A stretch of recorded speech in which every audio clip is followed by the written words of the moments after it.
Aujourd'hui, on va parler d'amour. C'est pour ça que je suis toute en rouge et des petits cœurs. Après, on va parler de relations défaillantes. Ouais.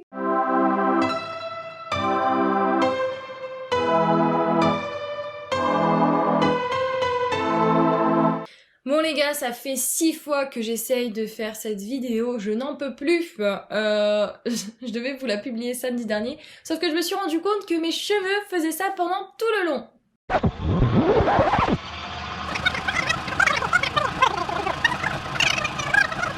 Et là, je me suis dit, ça va vraiment pas le faire, déjà que dès que mon piercing est un tout petit peu décalé, c'est des commentaires sur TikTok qui me disent qu'ils n'arrivent pas à se concentrer. Je me suis dit, là, les cheveux, ça va pas le faire.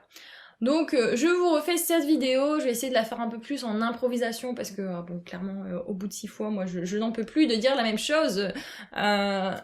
Et ça sera plus convivial, plus sympathique. Donc oui, aujourd'hui on va parler des relations défaillantes. Qui n'en a pas vécu? C'est ces relations où voilà, on rencontre une personne, on l'apprécie, on sent que quelque chose ne convient pas, quelque chose sonne faux. Et pourtant on se dit, ah, le temps, l'amour pourrait arranger les choses. Spoiler alert, non. Non, ça n'arrange pas les choses. Mais, mais c'est humain de se dire ça. En fait, faut se dire qu'on est dans une société où quand même, toutes les comédies romantiques, toutes ces chansons d'amour vont un peu dans le sens de rencontrer the special someone, the one, l'amour de notre vie. Du coup, on est souvent déçus et souvent, même quand on est dans des relations défaillantes ou des personnes avec qui, bon, ça va, mais il y a un truc qui manque, on va quand même essayer de faire devenir cette personne the one. Et ouais, parce que c'est rare l'amour. Donc quand on arrive à grappiller quelque chose qui y ressemble, on va essayer de le transformer, genre, en cette chose que tout le monde désire. Et c'est là que commencent les relations défaillantes. Alors, qu'on se mette au clair de quoi je parle quand je parle de ces relations défaillantes, au-delà des relations vraiment toxiques où la personne nous traite mal, c'est des relations où il y a plus de moments de frustration que de moments de bien-être. Ça peut être des personnes qui ne recherchent pas la même chose, qui ont des valeurs différentes, des besoins différents. Du coup, on n'est pas capable de trouver le juste milieu. Ça peut être des personnes qui sont pas disponibles émotionnellement. Des personnes avec qui il y a une distance, un manque de communication, un manque de compatibilité, etc., etc.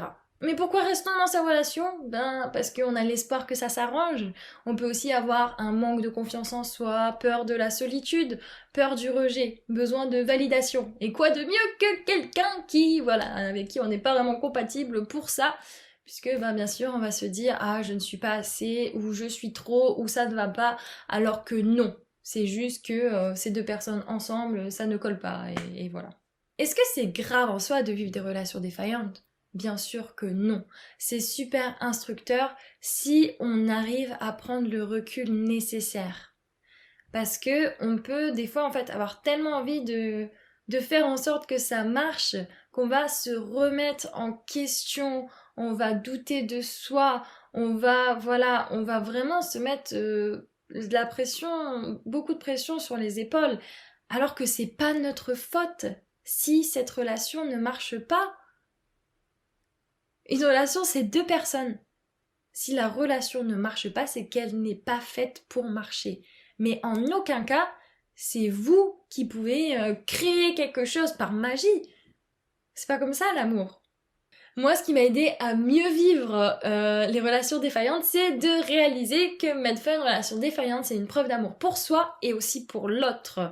Vu qu'en fait, on met fin à une dynamique où les besoins respectifs ne peuvent pas être comblés.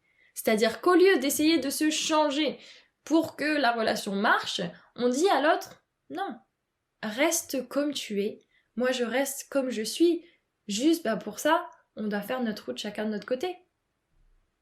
Et il y a une humilité et une sagesse de ouf à dire ça. Je veux dire, la vie est déjà assez compliquée pour en plus se rajouter sur les épaules une relation qui nous rend malheureux. Une relation amicale, amoureuse, même familiale, c'est censé nous porter. C'est censé nous donner de l'énergie. C'est censé nous rendre plus nous-mêmes. Nous apporter du soutien, de l'amour, de la bienveillance. Et puis, moi j'aimerais bien finir sur le fait qu'il faut célébrer. Célébrons nos relations défaillantes parce qu'elles font intégralement partie du chemin. Vraiment. Elles nous apportent quelque chose. Si on les vit, c'est qu'on doit les vivre, c'est qu'il y a des leçons, c'est qu'il y a des messages. Et en plus, perso, je suis contente d'avoir croisé le chemin de toutes les personnes que j'ai croisées, même celles où c'était temporaire. J'espère qu'on peut apprendre ensemble à lâcher prise, à être plus ouvert, à avoir plus d'espoir et moins d'attente. Parce que ça rend la vie tellement plus simple en vrai et tellement plus belle. On se laisse surprendre et on a confiance au fait que on est toujours redirigé vers ce dont on a besoin. Donc voilà, c'est tout pour cette vidéo. J'espère qu'elle vous a plu. Si vous avez des questions par rapport aux relations défaillantes, par rapport à des thèmes que j'ai pu aborder, ou s'il y a des choses que vous voudriez que je vous parle, n'hésitez pas à le mettre en commentaire et puis likez, partagez, abonnez-vous si ce n'est pas fait. Merci du soutien vraiment et puis à très vite, à la semaine prochaine pour une nouvelle vidéo. Salut!